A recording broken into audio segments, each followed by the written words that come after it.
We get really stressful things as well, like child abduction. Samara Iqbal. Samara, thanks a lot for being here. Welcome to the show. Yeah, thanks for having me. How did you decide you wanted to be a family lawyer? So I never had like a plan from a young age. I was never into law. I think it just kind of happened. Tell me, what are the actual stats on divorces now? More than 50% of marriages end in divorce. Just seen in the news that it's actually gone down in the UK. I'm not sure about the UAE. Do you think that the law has not caught up with the reality of where marriage is today? Probably it's still a little bit behind. In England, you would just get stuck on that instead of dealing with the kids and the financial side. My understanding of prenups is that they don't really hold water. Not off the mark. So it's different in the UAE, it's different in the UK. Just say, listen, this is not in anyone's best interest here. We had one which did go to the Supreme Court. That is a named case.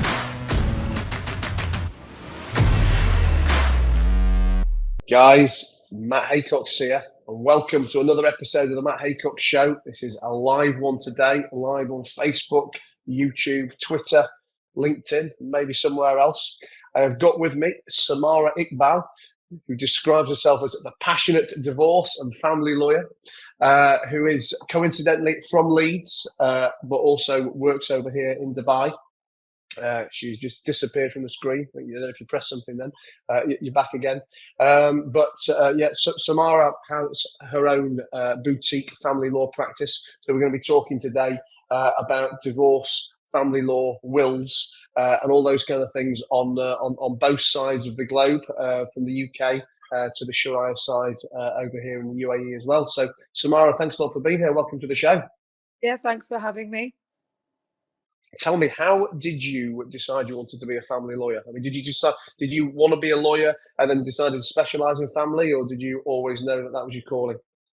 It's really weird. So I never had like a plan from a young age. You know, when you see your mum being a lawyer or your dad or someone in the family, I was never into law. I think it just kind of happened. So when I was at university, I was like, what shall I study? And then everyone was doing law. So it was really weird. So I was like, well, I'll do law. And then I did some work experience at Leeds Magistrates Court. And while I was there, I loved being in the courtroom. I loved kind of walking around, talking to the people that were in the court, and then everyone kept calling me solicitor. So I was like, oh, okay. And I was only 18, 19. So I was like, that sounds good. And then I kind of looked into it thinking, well, how do I actually qualify? And then, yeah, it just happened. I always thought I'm going to be a journalist or I'm going to be a lawyer. So it was one of them. So I think I like interacting with people, talking to them, getting to the bottom of what's going on, advising them. So I think it kind of came naturally. So yeah, just carried on, did the qualifications, and then did the training. You seem very happy to be a divorce lawyer. All the divorce lawyers I know are very stern and aggressive. No, well, what it is, obviously, it can be really serious. So obviously, we get different types of cases. I don't want to laugh. Obviously, every day for me, I love it because it's a new client, it's a new situation, and obviously, it's quite emotional. So I start crying sometimes because I speak to a father or a mother or a husband and wife, and the situation's intense. Obviously, it's situations like when they're just in agreement, or it's a prenuptial agreement, or it's quite amicable. That's fine, but we get really stressful things as well, like child abduction. We get divorces that are messy. They don't agree. It's intense. You get constant emails. The other side's quite aggressive as well. And it is stressful. We have to deal with so much. But yeah, I'm not. It's just I'm quite passionate about it. So I think I love to meet people. I like to connect with them, and I like to know that they need to know that I'm on their side. I'm here to help them, but also dealing with expats, especially, we have to plan things for them and sort out lots of different things. So we have to wear quite a lot of hats trying to sort out what's the best thing for them. So look, there's a few different things you've said there that I can kind of go down avenues of conversation, but I guess a couple of top level things that I want to try and understand first. And I know you operate in both the UAE and the UK, so you can maybe answer these in different ways, or it might not be the same in both cases. One of the things I can never get my head around, and I know people think I probably say this flippantly, but I mean, tell me, what are the actual stats on divorces now? Because I think it's something like more than 50% of marriages end in divorce. No, actually. So recently I've just seen in the news that it's actually gone down in the UK. I'm not sure about the UAE. I think even in the UAE, I read something that the local divorces have gone down as well. So I think it's not as high as before. So what is the UK number? UK number, you put me on the spot. I just saw an article the other day. They were putting it on the news. It's gone down to a low, but not really low, but it's definitely gone lower since last year. So I can Google it, but I don't know the actual percentage. I'll But tell you what, I'm going to Google it while we're talking. So, percentage of UK marriages that end in divorce. 42%. it's gone down. 42%. So it's gone down. Okay. But I mean, it's still, for me, it's a frighteningly high number. When coupled with what I think is still, I mean, I say unfair, that might be the wrong word, and I guess it depends on which side of the table you sat on. But for a person who has money to marry somebody who hasn't got money, knowing that the stats are not really in your favour, do you think that the law has not caught up with the reality of where marriage is today? I think the law's trying to catch up. So obviously with the UK, they have changed things very, last year and a half. So the UK has basically amended things a lot by doing the no fault system, making it easier instead of making that all messy. So before with the UK, what would happen is if a husband filed and he put loads of reasons down, I want to divorce her because she's this, the wife could defend it. The wife could, go back and say, well, actually, I want to divorce him as well because he did this. And then you just get, in England, you would just get stuck on that instead of dealing with the kids and the financial side. So I think the UK is definitely catching. The UAE has really progressed, especially like I said, in the last year or so, they've completely, for expats, non-Muslims, they've abolished Sharia law. So now the UAE is definitely on the right path in terms of making sure that expats, and obviously they're attracting more expats to come and live there, that you won't be bound by Sharia law. You now have your own law where you can have joint custody, you can have agreements, you can have prenuptial agreements to protect your assets. So I think the UAE definitely has progressed a lot. I think the UK probably is still a little bit behind. In terms of people getting married, like you said, they can't help it. They want to have kids, they want to have a family, they want to be married before they do that. A lot of them do still. A lot of them that move to the UAE still like to be married. They don't want to have kids. Even though I know the laws have changed, they still would like to be married. So I'm thinking obviously people can't help but fall in love, and expectations of family, cultural expectations, people still want to be married when they start that family. So I think, or if the girlfriend gets pregnant, they're like, right, we need to get married. So I think unfortunately, if someone has money, someone doesn't have money, they still they want to tie the knot, and that's why we come on board and we get lots of inquiries now for prenuptial agreements. So it's really So, um, so, so talk to me about a prenup, because I think it's something that most people have heard of. And again, I may be wildly mistaken here, but my understanding of prenups is that unless you document them in a way that would basically be not too dissimilar from what you would get in a divorce anyway, then they don't really hold water. So arbitrary numbers. Let's say a guy's worth 10 million quid, and he drafts a prenup to say, when we get divorced, I'll give you 100 grand. mm-hmm. But because those figures are so disproportionate to what you would get if you got divorced anyway, that prenup wouldn't be worth the paper it's written on. Am I off the mark there? Not off the mark. So it's different in the UAE, it's different in the UK. So obviously when we're talking to people here in the UK, what happens is they're not binding. That means better to one as a precaution, and the court will look at it, and they are, after the famous case, they have considered it, but they're not bound by it, which means that if a judge wants to ignore it, he can do, or she can do. So that's the issue. So we have to tell clients, look, it's good to have one because both of you have got an agreement and both of you have put everything down. You should stick to it. But should your wife or husband want to go against it, then essentially they can, and the court can still consider this document. But normally with the UK side, there should be full financial disclosure of husband and wife when signing one. So I've got clients now, for example, I've got there's a client who's Canadian, and he wrote one saying he wouldn't take anything from his wife's assets. And his Canadian lawyers told him, well, that stands here in Canada. So obviously Canada is different as well. With the UAE prenuptial agreements, we're doing quite a lot with the Abu Dhabi Civil Court, and they the law here is different. It's not binding. It is binding. So it's different in UAE. So if you file one and then you get a divorce, the court will hold you up to that agreement to say, well, actually, you said on divorce you would only give this, and you wouldn't take from that property. You would give this much maintenance. You would do that. And then so if that other husband or wife tries to do something, they will hold you accountable to that agreement. The UK still is not 100%, but it's good to have one.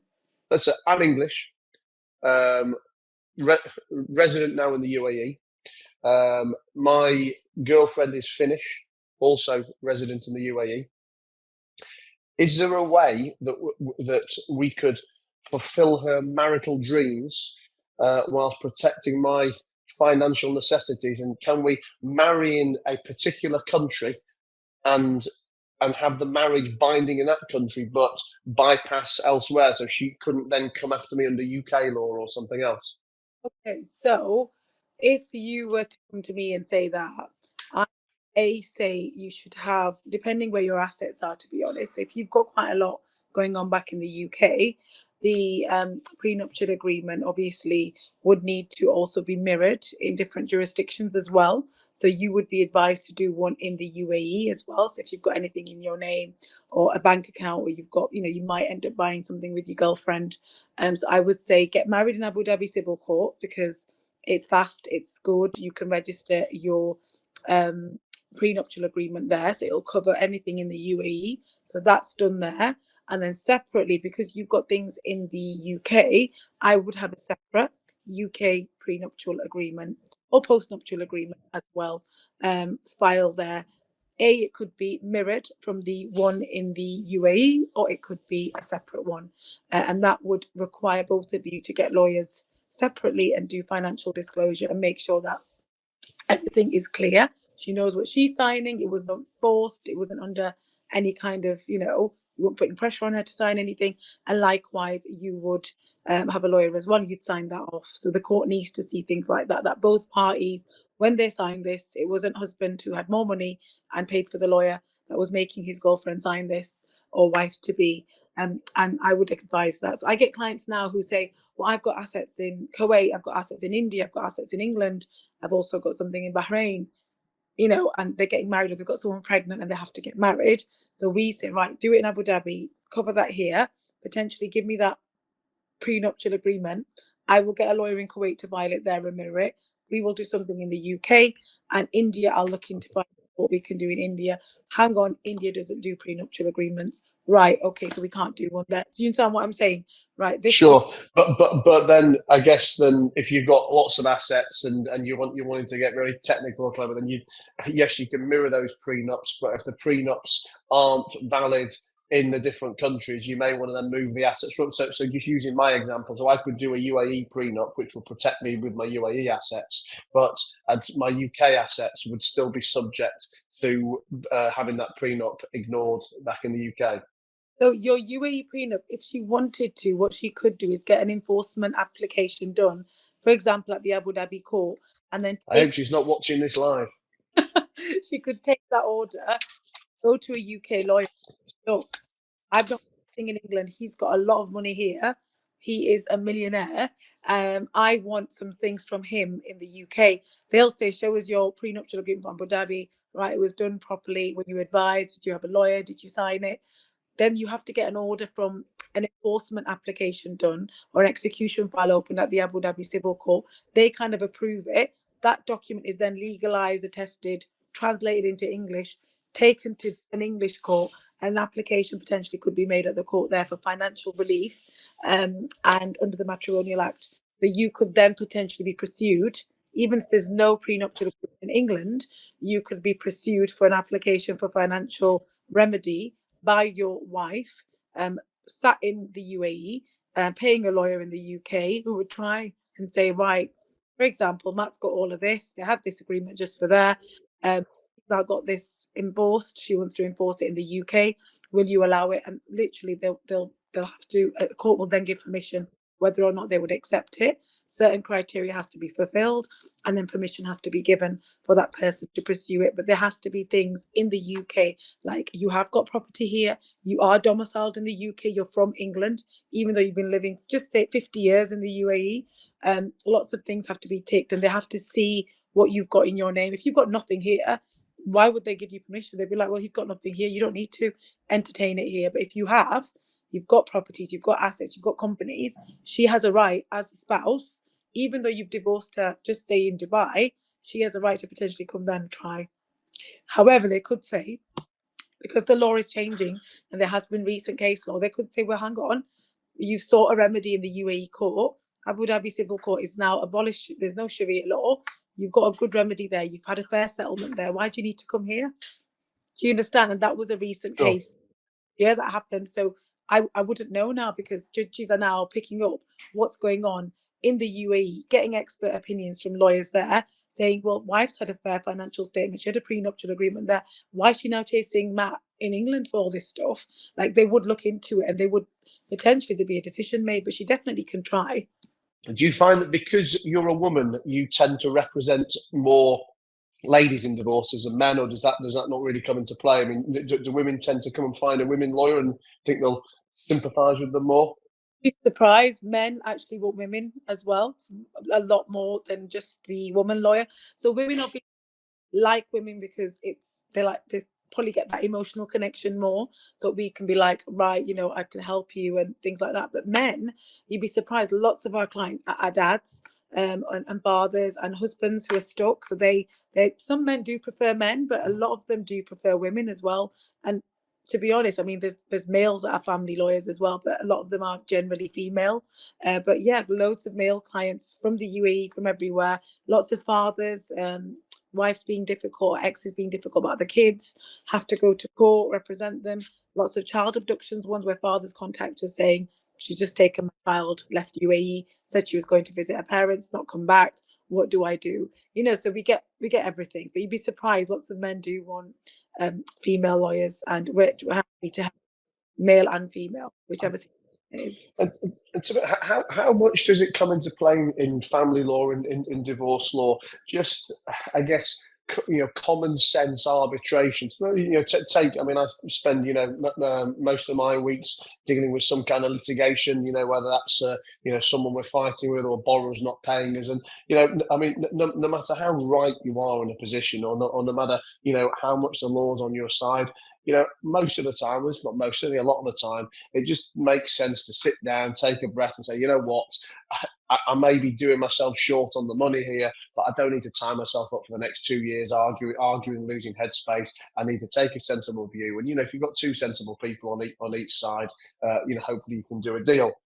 But I would imagine that divorce situations, and certainly what I see with a lot of my friends, because it's something that's so emotionally charged, common sense goes out the window with so many people. And I know, and I'm not picking a male or female side here. It's just, I guess I tend to know more male friends who've got divorced with grumpy wives, and female friends who've got divorced with grumpy husbands. But so many times I hear, the other party going, it's not about the money. I just want to make sure he's got nothing, and we'll lose it all on legal fees rather than let him take anything off with his new woman.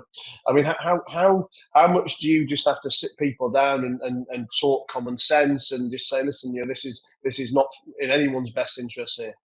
No, it's really, really shocking what you've said, because there's lots of triggers for people. So, we get men coming saying, look, I've had a new baby with my new partner. Now she's taking me back to court. I've had this has happened. There was an incident here. I've reduced the child maintenance. That's kicked her off. She's started doing other stuff. She's reporting me to the police. So you get different triggers for different people. People do get emotional. Obviously, it's an emotional journey.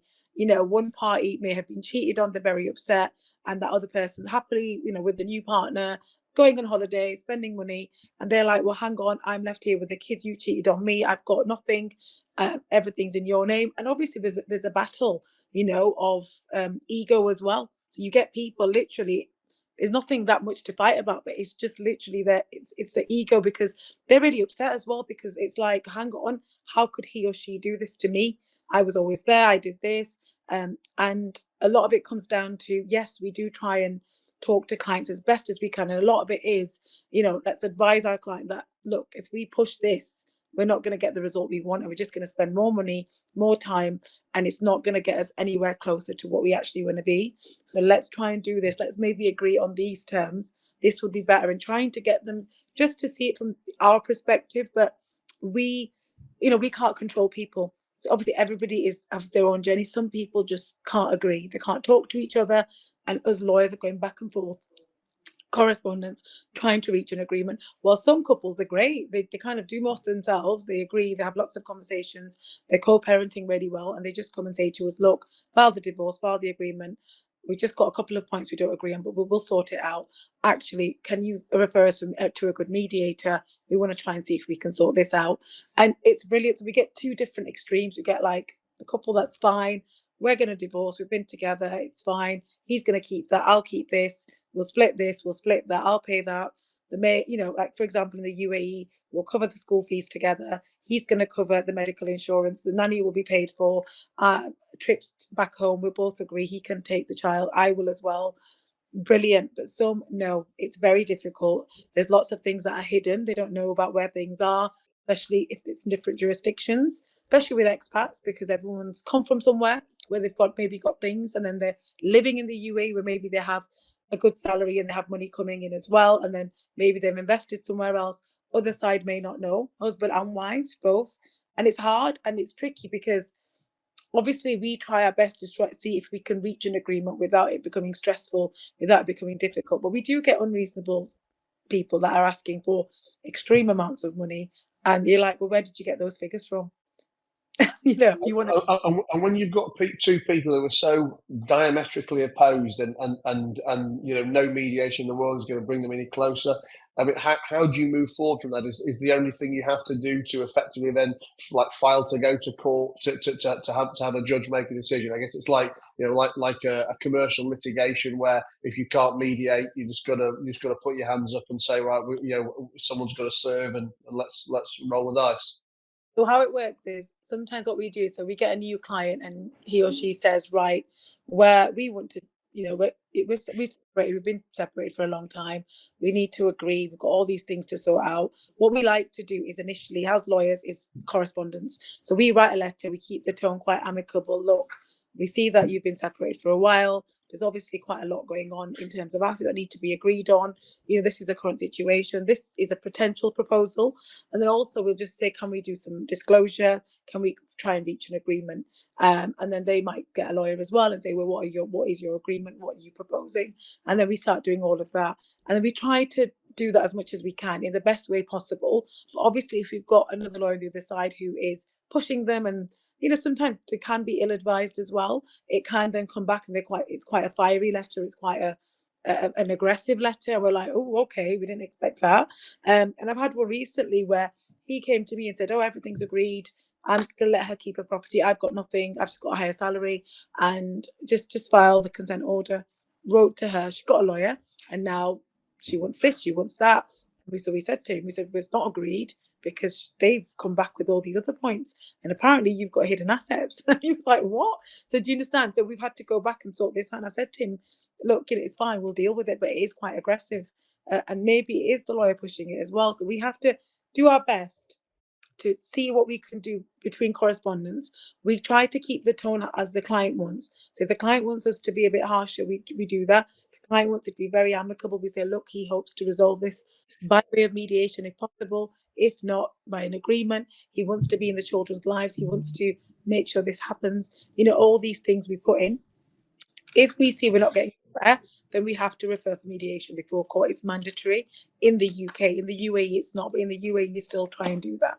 So in the UK, we definitely have to do it because the mediator signed off a form, and that form goes to a children's court, a financial court. The judge needs to see that you've tried everything before you've come here and before you waste our time.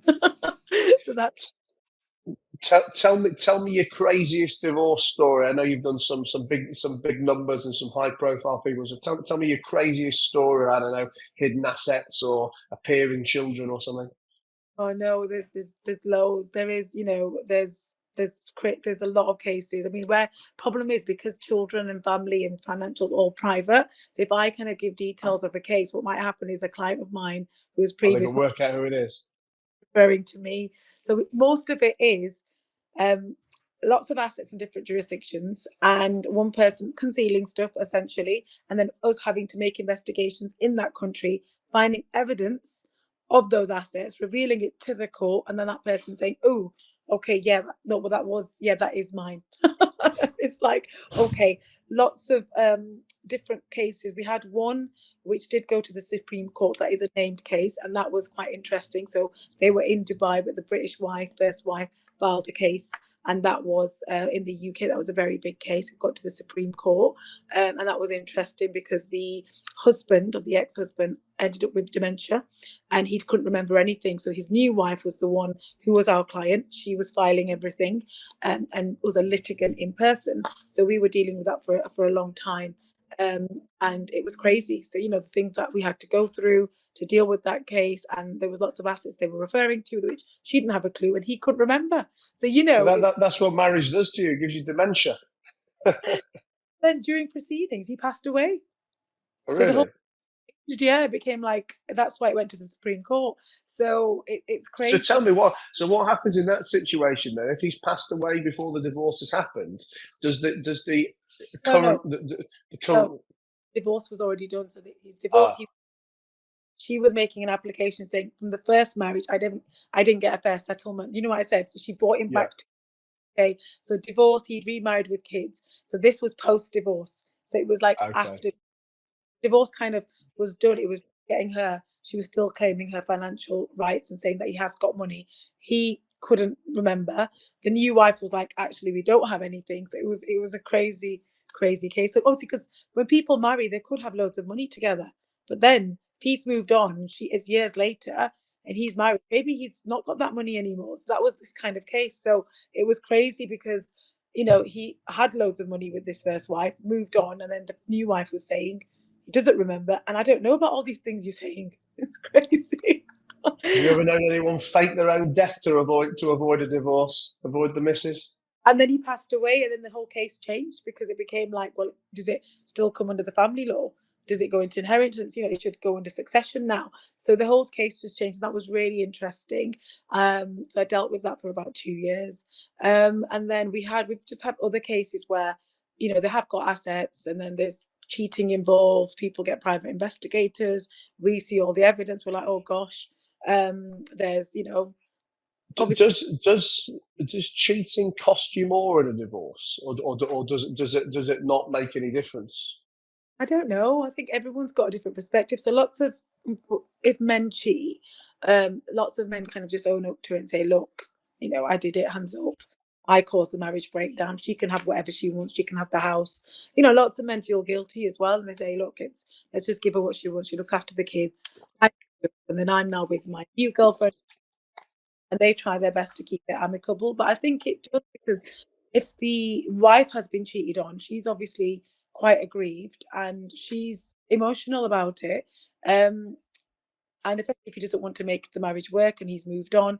So I think it does probably end up costing more, because then the man has to try and make up for it in a way by maybe offering more or trying to settle it more without it kind of getting really messy. Because what happens is if you end up going to court and in litigation, you will end up paying thousands more, where you could just potentially agree and just give that extra money. But it just depends what's involved, Matt. So every situation is completely different. I always try to seek an agreement as much as I can, whether it's male or female. But if obviously tensions are high, lots at stake, lots of issues going on, we're not seeing eye to eye, then obviously we have to end up at court and we have to kind of deal with a battle at court basically. And it's, and that is not ideal because somebody else can make a decision that you might not be 100% happy with. And I always say in the family piece, there's no winner or loser. It's always just trying to get the best outcome you can for your client in that difficult situation that they're going through. And lots of aspects are involved. So people say, oh, you're just a divorce lawyer. No, it's divorce is what's going on, but it's everything surrounding it. So it's the children, it's money, it's something else, it's other issues going on. Then there's things like, oh, well, he's saying this to the children. Can you stop him? She's doing this. She's not letting me see them. There's so much, and it becomes really encompassing. and that person is just so stressed, going through such a hard time in their life, and where that main person that they're connecting to, they're talking to, they're WhatsApping, they're calling, help me, this has happened today, the police came to my house today, hang on, he sent me an email, this happened with the kids, what do I do? And we're constantly having to just guide them as much as we can with just to help them in that situation.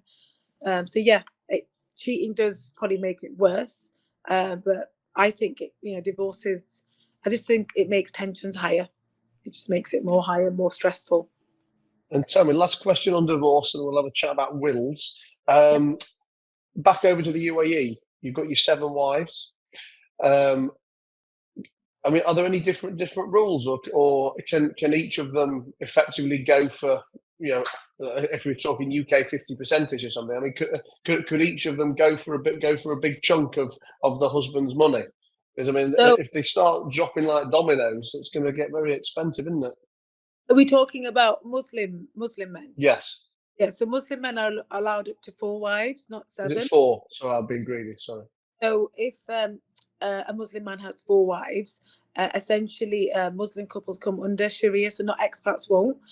So what happens is they all potentially could make a claim. So they could, I think it's up to a certain percentage. So I can't remember exactly what, but I think they have their own rules in terms of that. So yeah, so essentially he has to give them all maintenance. It's mandatory, especially if he's got kids. So if he's got kids with each wife, he has to make sure that while that child is looked after, that child, the schooling, the healthcare, etc. So that's mandatory. He should be providing for those kids, and usually they don't really have spousal maintenance, but they do make sure that the women have some kind of accommodation. They're looked after, and are able to look after the kids. And he still he's the guardian, so he's the main person taking care of everything. And also he needs to give them like the old term is dowry, but it's like a marriage payment. So then when the divorce is done, he has to pay them like a lump sum, ideally, just like a, kind of goodwill lump sum saying, there you go. And then he just takes care of the kids. But generally, yeah, the rules are very, very different. But yeah, if he's got 4 wives, then obviously he's got to make sure he's got a lot of money as well. Because if each one's claiming something, it's hard, it's stressful as well. So, Yeah. so let's talk about wills. I mean, it's something that you always hear about. I think people. So many people haven't got them. I think people think, "Oh, I don't have much money. There's probably no point in me having a will." I mean, is a will something that everybody should have? No matter how little money you've got.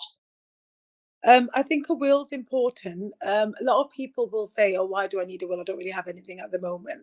But I think a will is important because if you don't have one in the UK, for example, it's very different. It just goes as per the law. So if you've got a wife or a husband, it goes to them. Then it goes to your children. If you've got any no kids, then parents. They just look and look until they find someone. I think in the UAE, it's brilliant that you can now have a will registered. So there's, the Dubai court can do wills, the DIFC court does them, the Abu Dhabi civil court does them for expats. So even if you've got a bank account with your salary going in, you should still have a will, because that will essentially, if something happens to you tomorrow in Dubai or Abu Dhabi and your family is in the UK, for example, or in the States, they can essentially have that will. Look, there's lots of money, for example, sat in that bank account. There might even be a property. They can then instruct a local lawyer in the UAE to then do the probate as per that person's will. So that will says, I want this money to go to my wife or my kids or to my parents or to a charity or to my pet. Whatever they want will be in that will, that will be accepted. And then they would get the probate certificate from the UAE courts as a non-Muslim, and that would be then sent to be dealt with. So they can then instruct that pays out that money to that person, the beneficiary, on the will. And And are wills black and white, like a will's fact? Not as in, I guess, not like a prenup, maybe that may be challenged or not adhered to by a judge. I mean, if I was married and had 2 or 3 kids, and I decide I hate the missus, hate the kids, I'm going to give every penny to put it in trust to my favourite cat. I mean, if I want to do that, can that be challenged by my disgruntled family? anything can be challenged, whether it's UAE, UK, anywhere. I think everybody's got an option to try and challenge whether or not I don't think many wills have been challenged in the UAE. I think it's a lot of them are accepted. So I don't know much about that. But in the UK, obviously, people always try to challenge things. They instruct a lawyer. They try to say, actually, this person, last minute before his death changed his will. It's not correct. This actually was going on, but it's quite specific rules they've got in the UK. But people do bring challenges. Just go to court. A court looks at all the evidence, looks at intention, looks at if there was health issues before this person away, were there some duress? But UAE at the moment, to be honest, I'm not sure if anything's been challenged, but maybe it has been, with the local courts. I'm not sure. I've not really dealt with a will challenge. So when are you going to get moved over to the UAE then? So very soon, yeah. So we're gonna just making arrangements to sort things out because there's just so much going on. And yeah, I need to kind of be there, kind of be dealing with things full time. So at the moment I'm going a lot of back and forth. It just makes more sense. And UAE is a brilliant place to live. And you know that you live there. I've lived there for It's definitely better than Leeds. Leeds and Manchester, rainy Manchester. So I definitely, do want to kind of just, have a presence there, make sure I'm able to help clients there, as much as I can, because everybody's in tricky situations. Some are straightforward, and just make sure that I'm able to assist clients and, just do my best with, with the expertise that I've got. And, I'm here to stay, and I want to make sure that I'm able to help as many people as I can with the experience and the expertise that I've got. And I think the UAE, like yourself, it's a nice place. It's great. Everybody comes to Dubai. You probably see more people in Dubai than you see in England. So it's a good thing, good place. And I've lived there before. So, I know it quite well. So yeah, definitely. Good. Well, listen, Samara, it's been a pleasure to talk to you. Pleasure, slightly scary, all this divorce talk. But listen, for anyone who wants to contact you on either side of the world, just give yourself a little shout out. Tell us where you can find you, find the practice, and how they can get in touch when they've been caught with the pants down. No. So we've got a website called aramaslaw.com and aramaslawexpat.com. So we've got two sites, one for the UK and one for especially the international clients, the UAE clients. I am on Instagram, so it's samara.expatlawyers. You can follow me on there, contact me, you can DM me. I'm on TikTok as well, same name. Also, people just ring me, message me, so they can contact me on my mobile. 07391624008. I'm ready to talk to. Drop me a message. Tell me if you need some advice. I'm happy to have a chat, free initial chat with someone, see what's going on. And like I said, we've got a team in the UAE. I'm going to be there soon. So happy to help, whoever I can. But yeah, definitely. And the questions are really good, Matt. Thank you. all these years of worrying about it, I've finally been able to get it all off my chest. But listen, thanks a lot, Samara. It's been a pleasure to have you on the show. Great to meet you as well. Take care.